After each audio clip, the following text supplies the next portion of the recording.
Using ccqs. After reading the passage, you can use ccqs to help the students reflect and digest what they've just read.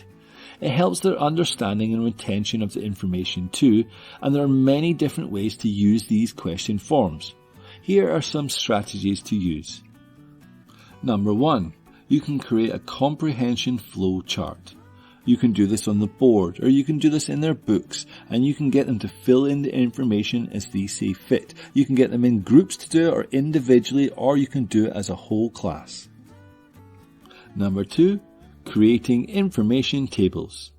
This is exactly the same thing as the flow chart, except you make it more obvious within a table. Who, what, where. They fill in the information as they see fit, and you can check.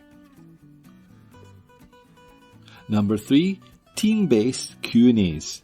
You can assign questions to each team and they can ask each other, or they can create their own questions to ask each other. This is really good for cooperative learning and student-student interaction.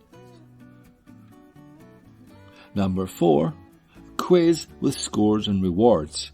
This would be something the teacher would create before class, but it's also a good way to help them have fun and gather the information that they've learned. Number 5, true and false.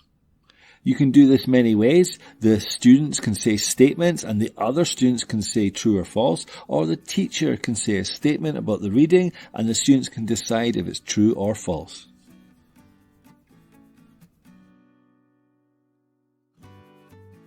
Number 6, remember as much information as possible. This is one where you can get them in groups to discuss it. They close their books, they cannot see the reading anymore, but they have to try and remember as much of the information as possible. Again, this is a really good way to practice IELTS skills and exams.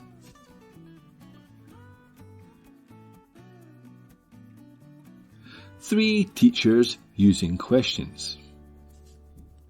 Okay, so let's take a quick look at 3 teachers using comprehension checking questions in 3 different ways. I want you to decide which are most effective and discuss the merits and downfalls of each one. Have a think about your own classes and how you would get your students to practice comprehension. The first teacher sat his students in groups and they answered the questions together. He gave them a time limit and they presented the results at the end. The second teacher asked randomly selected students from around the class to answer the questions. Then, those students asked another student and so on, so all the students were included. The final teacher wrote the questions on the board and asked the students to write it down in their books and answer them together afterwards. So, what do you think the merits and downfalls of each teacher's strategy is? If you look at the first teacher, I would say this is a good strategy and one that I would use in my classes. Discussing in groups means you can have cooperative learning, they work together, they help each other and they share ideas. It can get a little messy and out of control, so you do need to employ some sort of classroom management. The second teacher asking randomly selected students from around the class to answer the questions is okay as well. However, it is a bit time consuming and it can be a little dry. So you would need to find ways to make it more entertaining and more exciting. Maybe having a point system would help this. The third teacher asking the students to write it down in their books is also not a bad strategy. It is, however, again a little boring, so you would need to find ways to make it more engaging. It is always good getting them to write things down in their book, as this helps them remember, and a bit of writing practice is never bad.